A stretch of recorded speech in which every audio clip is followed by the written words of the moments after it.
வணக்கம் நேயர்களே, சிந்தனைக்களம் நிகழ்ச்சிக்கு உங்கள் அனைவரையும் அன்புடன் வரவேற்கிறோம். பிளஸ் டூக்கு பிறகு என்ன படிக்கலாம்? குறிப்பாக பிளஸ் டூ முடித்த மாணவர்கள் தற்போது வெளிநாடுகளில் மருத்துவ படிப்பை படிப்பதற்காக தேர்வு செய்து கொண்டிருக்கிறார்கள். நிறைய பேர் அதற்கான முயற்சிகளில் ஈடுபட்டுக் கொண்டிருக்கிறார்கள்.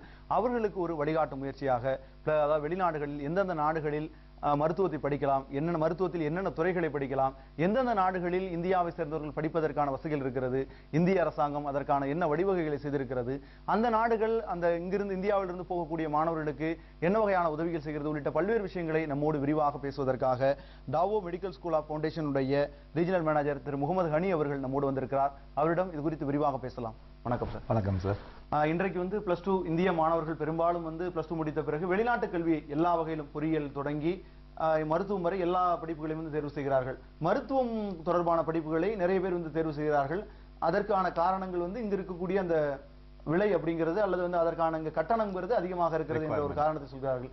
இப்போது எந்தெந்த நாடுகளில் இந்தியாவை சேர்ந்த மாணவர்கள் குறிப்பாக தமிழக மாணவர்கள் இந்த செலக்ட் பண்றாங்க மருத்துவத்தை? வருஷத்துக்கு பாத்தீங்கன்னா கிட்டத்தட்ட நம்ம இந்தியால இருந்து 8000 இருந்து 10,000 ஸ்டூடெண்ட்ஸ் வெளிநாட்டுல போய் மருத்துவம் படிக்கிறாங்க. இதுதான் நம்மளோட சர்வே சொல்றது.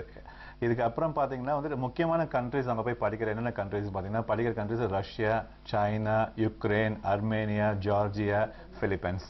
ஒரு 6 கண்ட்ரில தான் முக்கியமா இந்தியன் ஸ்டூடெண்ட்ஸ். ஏன்னா இந்த கண்ட்ரில தான் உங்களுக்கு எலிஜிபிலிட்டி ரெக்குவயர்மெண்ட் ஒரு மினிமம் ஆஃப் 50% வச்சிருக்காங்க. பிளஸ் டியூஷன் ஃபீஸ் ரொம்ப எக்ஸ்பென்சிவ் இல்லை. ஒரு டோட்டலா பாத்தீங்கன்னா ஒரு 15 lakhs to 25 lakhs ஒரு பையன் மருத்துவம் படிக்க முடியும். ஸோ இப்போ இதுல குறிப்பாக சில நாடுகளை தேர்ந்தெடுப்பதில் ரஷ்யா அந்த மாதிரியான நாடுகளை தேர்ந்தெடுப்பதற்கு பண மதிப்பு சொல்லுவாங்க. இன்னொரு பக்கம் ஆசிய பசிபிக் நாடுகளில் எந்த நாடுகளை தேர்ந்தெடுக்கிறாங்க? இந்தியால இருந்து பாத்தீங்கன்னா ஆசிய நாடுகளே ரொம்ப குறிப்பா பாத்தீங்கன்னா பிலிப்பைன்ஸ் தான் ஸ்டூடெண்ட்ஸ் நிறைய விரும்பி போறாங்க. என்னென்ன காரணத்துக்கு அப்படின்னு சொன்னீங்கன்னா முக்கியமா பாத்தீங்கன்னா லாங்குவேஜ் மொழி ஒரு பெரிய பிரச்சனையாவே இருக்கும். இப்போ ஒவ்வொரு கண்ட்ரில போய் பார்க்கல நான் இங்கிலீஷ் ஸ்பீக்கிங் கண்ட்ரி இப்போ நம்ம டிஸ்கஸ் பண்ண பாத்தீங்கன்னா இப்போ Russia, China, Ukraine, Georgia, Armenia இந்த கண்ட்ரிஸ் எல்லாமே அவங்களோட மதர் டங் இங்கிலீஷ் இல்லை, எல்லாமே நான் இங்கிலீஷ் ஸ்பீக்கிங் கண்ட்ரி. ஸோ ஒரு மொழியே ஒரு பெரிய டிஃபிகல்ட்டியா இருக்கும் ஸ்டூடெண்ட்ஸ் அங்கே போயில. ஸோ அந்த கண்ட்ரில படிக்கல லாங்குவேஜ் ஒரு பெரிய ப்ராப்ளமா இருக்கும். இதே பிலிப்பைன்ஸ்ல நீங்க பார்க்கல, Philippines 3rd largest English speaking country. அப்படின்றப்ப உங்களுக்கு மொழி ஒரு பெரிய பிரச்சனையா இருக்காது. அதே மாதிரி இந்தியால இருந்து மருத்துவ போய் வெளிநாட்டுல படிக்கணும்னா குறைந்த டிஸ்டன்ஸ் குறைந்த தூரத்துல படிக்கணும்னா பிலிப்பைன்ஸ் தான். ஏன்னா இந்தியா நம்ம சென்னையில இருந்து பாத்தீங்கன்னா குறைஞ்ச 4 மணி நேரம் 40 நிமிஷத்துல ஒரு பையன் போய் சேர்ந்துடலாம். அங்கே இங்க இருக்கக்கூடியது போன்றேதான் அங்கே இருக்குமா தட்பவெட்ப நிலையில் தொடங்கி? ஆமா ஆமா சார்.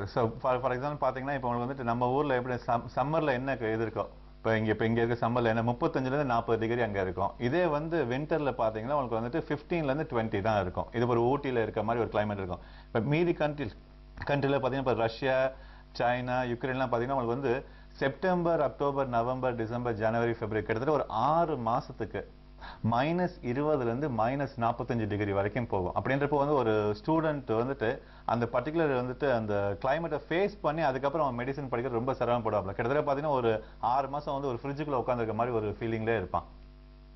இந்தியாவிலிருந்து ஆண்டுதோறும் எவ்வளவு மாணவர்கள் இது ஒரு வெளிநாட்டு படிப்புகளை தேர்வு செய்கிறார்? குறிப்பாக மருத்துவத்தை எவ்வளவு பேர் தேர்வு செய்யறாங்க?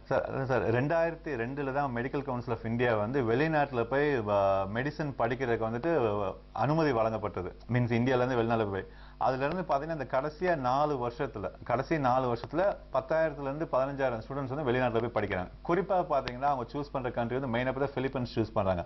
அடுத்த கண்ட்ரிஸ் பாத்தீங்கன்னா ரஷ்யா, யுக்ரைன், சைனா இந்த கண்ட்ரிஸ் எல்லாமே இதுல பின்னாடி வரும். இப்ப நம்ம இங்க இருக்கக்கூடிய இந்தியாவில் இருக்கக்கூடிய மருத்துவ அதாவது மருத்துவ கல்வி நிறுவனங்கள் மெடிக்கல் கவுன்சில் ஆஃப் இந்தியா அதன் கீழே வருது, பதிவு நம்ம கண்டுபிடிக்கிறோம். வெளிநாடுகளில் இருக்கக்கூடிய நிறுவனங்கள் பதிவு செஞ்சிருக்கா இல்லையாங்கிறத நம்ம எப்படி தெரிஞ்சுக்க முடியும்? நம்ம மெடிக்கல் கவுன்சில் ஆஃப் இந்தியால அவங்க ஒவ்வொரு வருஷத்துக்கு ஒரு புக் வெளியிடுவாங்க. தி இந்தியன் மெடிக்கல் கவுன்சில் சொல்லிட்டு ஒரு புக் விடுவாங்க. அந்த புக் ரிலீஸ் பண்ண ஒவ்வொரு வருஷத்துக்கும் அந்த புக்ல இப்ப மாணவர் எந்த யூனிவர்சிட்டி அவர் சூஸ் பண்ணிக்கிற வெளிநாட்டுல போய் படிக்கிறது அந்த யூனிவர்சிட்டியோட லைசன்ஸ் இந்த medical council of India book release பண்ணிப்பாங்க. அவங்களோட நேம், அவங்களோட லைசன்ஸ் நம்பர் ஒவ்வொரு வருஷத்துக்கும் அவர் ரிலீஸ் பண்ணாங்க. அந்த புக்காவே அந்த புக்ல இருக்க இன்ஃபர்மேஷன் தான் இல்ல எங்களை மாதிரி ஆளுங்களை அப்ரோச் பண்ணி நாங்க அதுக்குள்ள அந்த முறையை நாங்க கிளியரா சொல்லுவோம். எப்படி இந்த யூனிவர்சிட்டியோட லைசன்ஸ் டீடைல்ஸ், எவ்வளவு வருஷமா இந்த யூனிவர்சிட்டி எஸ்டாப்ளிஷ், இந்த யூனிவர்சிட்டியோட ஹாஸ்பிட்டல் சைஸ் என்ன, எவ்வளவு நம்பர்ஸ் ஆஃப் ஸ்டூடெண்ட்ஸ் இந்த யூனிவர்சிட்டியில படிக்க முடியும், ஃபேக்கல்ட்டியோட ஸ்ட்ரென்த், லைப்ரரி, லேப், சேஃப்டினஸ் இதை பத்தி எல்லாமே நாங்க சொல்லுவோம் ஸ்டூடெண்ட்ஸ்க்கு. இப்ப அவங்களுக்கு நேரடியாக இப்ப நீங்கள் சொல்லக்கூடிய விஷயங்களையும் அவங்க வந்து இப்ப கன்ஃபார்ம் பண்ணிக்கணும். இந்த வந்து இப்போ நீங்க உங்களை மாதிரி ஒரு நிறுவனத்துல வர்றாங்க, வந்து கேட்கறாங்க இந்த மாதிரி இந்த கல்லூரி வந்து பதிவு செய்யப்பட்டிருக்கான்னு, அதை அவங்க எப்படி கன்ஃபார்ம் பண்ணிக்க முடியும்? அதான் சார், நாங்க வந்து இப்ப நாங்க ஒரு யூனிவர்சிட்டில இருந்து ஒர்க் பண்ண, அந்த யூனிவர்சிட்டியோட மொத்த சர்டிபிகேட், அவங்களோட ரெஜிஸ்ட்ரேஷன் டீடைல்ஸ் எல்லாமே நான் வாங்கிட்டு மெடிக்கல் கவுன்சில் ஆஃப் இந்தியால நாங்க வந்து அதெல்லாம் அனுப்பிச்சு செக் பண்ணிக்கோம். அவங்க வந்து ஆத்தரைஸ்ட் வந்து கொடுத்துருவாங்க இந்த யூனிவர்சிட்டிஸ் வந்து படிக்கலான்ட்டு. குறிப்பா இன்னொரு விஷயம் மெடிக்கல் கவுன்சில் ஆஃப் இந்தியா என்ன ரொம்ப விவரமா இது பண்ணலாம் அப்படின்னா, இப்போ ஒரு ஸ்டூடெண்ட் வெளிநாட்டுல இருந்து இங்க போய் படிக்கல, அவன் என்ன பண்ணா அவனோட 10th 12th plus medical council of இந்தியால ஒரு சர்டிபிகேட் ஒன்று டவுன்லோட் பண்ணி, அப்ளிகேஷன் டவுன்லோட் பண்ணி, நான் எந்த யூனிவர்சிட்டியில படிக்க போறேன், அந்த யூனிவர்சிட்டியோட இன்ஃபர்மேஷன்ஸ்லாம் வந்து மெடிக்கல் கவுன்சில் ஆஃப் இந்தியா கூட ஃபர்ஸ்டே அப்ரூவல் வாங்கிடணும். ஸோ அந்த யூனிவர்சிட்டி வந்து மெடிக்கல் கவுன்சில் ஆஃப் இந்தியாவில் அப்ரூவல் வந்தாதான் வந்து அவனுக்கு அனுமதியே கிடைக்கும் வெளிநாட்டில் போய் படிக்கிறது. இல்லை அப்படின்றப்ப அந்த மெடிக்கல் கவுன்சில் ஆஃப் இந்தியா ஒரு லெட்டர் வந்து இந்த பர்டிகுலர் யூனிவர்சிட்டி வந்துட்டு எங்களோட இதுல வந்து அங்கீகாரத்தில் வரல அப்படின்னு சொல்லிட்டு மாணவருக்கு வந்து ரிப்போர்ட் வந்துடும். இப்போ வந்து விசா ப்ராசஸ் அப்படின்னு ஆரம்பிக்கும் பொழுது வந்து பல மாணவர்கள் வந்து அந்த இன்டேக்லயே போக முடியாத சூழல்லாம் கூட உருவாகிறது. கடைசி நேரத்தில் அவங்க விசா ப்ராசஸ் ஸ்டார்ட் பண்ணி ஓராண்டுகள் எல்லாம் வந்து இங்கேயே வந்து +2 முடித்த பிறகு இருக்கக்கூடிய சூழல் இருக்கு. இப்போ மெடிக்கல் படிக்கணும் அல்லது வெளிநாட்டுல வந்து படிக்கணும் அப்படின்னா இந்த ப்ராசஸ் எல்லாம் எப்போ ஆரம்பிக்கும்? இந்த ப்ராசஸ் வந்து பாத்தீங்கன்னா உங்களுக்கு வந்துட்டு ஒரு வருஷத்துல வந்துட்டு இப்போ உங்களுக்கு இந்த கரெக்டா ஏப்ரல்ல வந்து பேரண்ட்ஸ் ப்ரிப்பேர் ஆயிடணும். அவங்களோட சன்னோட டாட்டரோட வந்துட்டு மதிப்பெண் எவ்வளவு வரும்ன்றது தெரிஞ்சிடும். சரி, எனக்கு வந்துட்டு ஒரு 80 தான் வரும், 85 தான் வரும், இதுக்கு மேல வராது, என்னோட மொத்த முதலீடே வந்துட்டு எனக்கு வந்து 20 லட்சம் தான் 22 லட்சம் தான் செலவு பண்ணு அப்படி கண்டிப்பா மருத்துவம் தான் படிக்கணும், அதுவும் வெளிநாட்டுல படிக்கின்றப்போ அந்த ஏப்ரல் மேலே வந்து அவங்க வந்து ப்ரிப்பரேஷன் ஸ்டார்ட் பண்றது நல்லது. ஏன்னா அப்போ அந்த டைம்ல தான் அந்த பையனுக்கு வந்து பாஸ்போர்ட் அப்ளை பண்ணி பாஸ்போர்ட் வாங்கி அதுக்கப்புறம் இந்த விசா ப்ராசஸிங் இருக்கும். இது எல்லாம் இந்த காரணத்தை கண்டு தான் நாங்கள் 3 வருஷத்துக்கு முன்னாடி எங்களோட ஒரு பூனேல ஒரு கேம்பஸே ஓப்பன் பண்ணியிருக்கோம். அந்த கேம்பஸ் என்ன அப்படின்னா உங்களுக்கு வந்து பார்த்தீங்கன்னா அட்மிஷன் உடனே நாங்கள் கொடுத்துறோம், மாணவர் வந்து இமீடியட்டா சேர்ந்து படிக்கலாம். இதுக்கிடையில வந்து பேரண்ட்ஸ் வந்து நாங்க என்ன பண்ணலாம், நாங்க மெடிக்கல் கவுன்சில் ஆஃப் இந்தியா அந்த ரெஜிஸ்ட்ரேஷன் வாங்கி கொடுக்குற ஃபார்மாலிட்டிஸ்ல இருந்து எஜுகேஷன் லோன் அப்ளை பண்ற ஃபார்மாலிட்டிஸ், பாஸ்போர்ட் அப்ளை, இது எல்லாமே வந்து அந்த ஃபர்ஸ்ட் 6 monthsக்குள்ள நாங்களே முடிச்சு கொடுத்துறோம். இப்போ மாணவர்களை பொறுத்த வரைக்கும் இப்போ தேர்வு செய்யக்கூடிய நாடுகள்ல வந்து அவங்களுக்கு நிறைய குழப்பங்கள் இருக்கும். புதிதாக வரக்கூடிய அந்த மாணவர்கள் ரொம்ப பேரண்ட்ஸ் ஓரளவு அனுபவம் இருந்தவர்கள் அல்லது வந்து மருத்துவராக இருந்தா அந்த பிரச்சனை இல்லை. புதிதாக வரக்கூடிய மாணவர்கள் இந்த நாடுகளை தேர்வு செய்வதில் எப்படி தேர்வு செய்யணும்? இதுதான் சார் வந்துட்டு இப்ப எப்படி என்ன பாத்தீங்கன்னா 2 வகையான இருக்கு. ஒன்னு வந்து இப்ப இருக்க பேரண்ட்ஸ்லாம் பார்த்து நிறைய இன்டர்நெட்லயே பார்த்து ஒரு யூனிவர்சிட்டி ஹிஸ்டரி, அவங்களோட ப்ரொஃபைல் எல்லாம் பார்த்து தெரிஞ்சுக்கலாம். இன்னொன்று வந்து பார்த்து நிறைய அந்த எஜுகேஷன் ஃபேர்ஸ் நடக்குது, கன்சல்டன்ஸ் ஃபார் எஜுகேஷன் ஃபேர். இங்கெல்லாம் போய் ஒவ்வொரு யூனிவர்சிட்டியோட பர்சனலா மீட் பண்ணி இந்த இன்ஃபர்மேஷன்ஸ்லாம் கேதர் பண்ணுங்க. ஆனா பேரண்ட்ஸ் வந்து கடைசியா அவங்க தான் டிசைட் பண்ணணும். நான் வந்து என் பையனை அனுப்புறேன், எந்த மாதிரி கண்ட்ரிக்கு நான் அனுப்புறேன், அந்த கண்ட்ரியோட ஃபெசிலிட்டிஸ் என்ன இருக்கு. இப்ப நம்ம இந்தியாவில் முடிச்சுட்டா அங்க இருக்க எஜுகேஷன் சிஸ்டம் இருக்கு, முடிச்சுட்டு வந்து நம்ம பையன் இங்கே தான் வேலை செய்யணும், இங்கே தான் அந்த மெடிக்கல் கவுன்சில் ஆஃப் இந்தியாவில் வந்து ஒரு ரெஜிஸ்ட்ரேஷன் எக்ஸாம் இருக்கு, அந்த எக்ஸாம் எழுதணும், இதுக்கு உண்டான ஃபார்மாலிட்டிஸ்லாம் எப்படி பார்க்கணும்னு சொல்லிட்டு நாங்க சொல்லிக் கொடுக்குறோம். இது இல்லாம இன்னொன்று பாத்தீங்கன்னா வந்துட்டு இப்ப நாங்க வந்து பேரண்ட்ஸ்க்கு வந்துட்டு ஒரு அவேர்னஸாவே கிரியேட் பண்ணோம். இப்போ 11th வந்து ஒரு ஸ்டூடெண்ட் வரையில நெக்ஸ்ட் இயர் வந்து அவன் மெடிசன் பண்ணல வந்துட்டு அந்த 1 yearக்கு வந்து அவனுக்கு வந்து ஃபுல் இன்ஃபர்மேஷன்ஸ் வந்து ஃபர்ஸ்ட் நாங்க கொடுத்துறோம். ஆல்மோஸ்ட் லாஸ்ட் இயர் பார்த்தா ஒரு 150 ஸ்டூடெண்ட் வந்து நாங்க வந்துட்டு 11th ஸ்டாண்டர்ட்ல இருந்து ப்ரிப்பேர் பண்ண ஆரம்பிச்சிட்டோம். ஸோ அது வந்து அவங்களுக்கு ஒரு பெரிய இன்ஃபர்மேஷன்ஸாக இருந்துச்சு. மீன்ஸ் இப்போ நாங்கள் போகிறோம்னா விசா ஃபார்மாலிட்டிஸ் என்ன, மெடிக்கல் கவுன்சில் ஆஃப் இந்தியாவில் அப்ரூவ் பண்ணுறதுக்கு என்னென்ன அந்த என்னென்ன டாக்குமெண்டேஷன் கொடுக்கணும், ப்ளஸ் கடைசி அவங்களோட 12th ரிசல்ட் வந்து அந்த ரிசல்ட் வந்து அது எப்படி அதை ப்ராசஸ் பண்ணுறது இதுக்கு இடையில வந்து பாஸ்போர்ட். ஏன்னா பையன் வந்து அப்ளை பண்ணலாம் ஒரு மைனரில் ஒரு 16 to 17 ஏஜ்ல இருக்கலாம், மைனர் ஸ்டேஜில் இருப்பான். பாஸ்போர்ட் எப்படி அப்ளை பண்ணுறது, இந்த ப்ராசஸ் எல்லாமே நாங்கள் பண்ணி கொடுத்துறோம். இப்போ இன்டர்ன்ஷிப்லாம் இதில் வந்து நீங்கள் எப்படி ஏற்பாடு பண்ணுறீங்க? இன்டர்ன்ஷிப் வந்து பையன் வந்துட்டு மாணவர் வந்து முடிச்சுட்டு வந்ததுக்கு அப்புறம் தான். இப்போ வந்து பார்த்தீங்கன்னா எங்களோட இப்போ பிலிப்பைன்ஸில் போய் எங்களோட கல்லூரியில் படிக்கணும் அப்படின்னா மொத்தம் டியூரேஷன் வந்து 5 வருஷம் 4 மாசம் ஆகும் கம்ப்ளீட்டா. இதுல வந்து முதல் வருஷம் வந்து நாங்க புனேல படிக்க வைக்கிறோம். முடிஞ்ச அடுத்த 4 வருஷம் வந்து அவங்க வந்து இதுல பிலிப்பைன்ஸ்ல முடிச்சுட்டு இங்க வரையில வந்துட்டு இந்த ஜூன்ல வந்து நார்மலா ஒவ்வொரு வருஷம் ஜூன்ல தான் வந்து அங்க டாக்டரேட் டிகிரி முடிச்சுட்டு இங்க வருவாங்க.